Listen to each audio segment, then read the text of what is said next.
by Kanchan Raj, Muzaffarpur।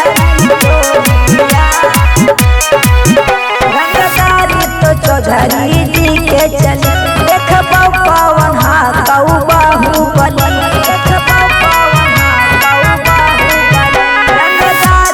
Chaudhary जी के चल देख पवन हाउ बाहुबली घर से निकलली सुन के चौधरी जी के बोलिया हाय रे बोलिया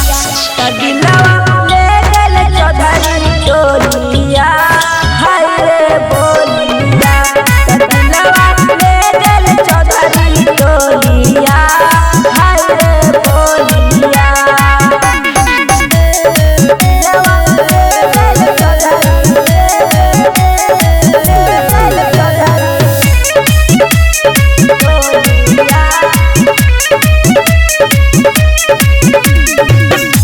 काहे तू जान बासल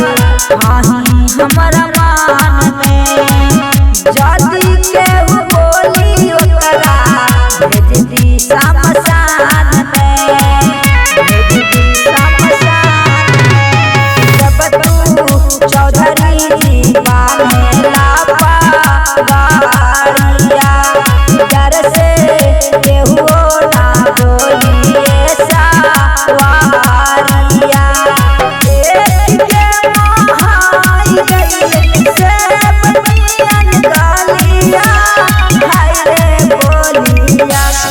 दिलवा ले गल चौधरी टोलिया हाय रे बोलिया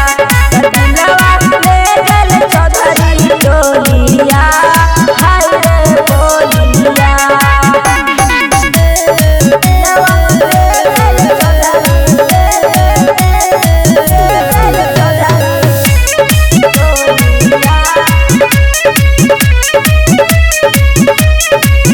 चले जय चौधरी जहाँ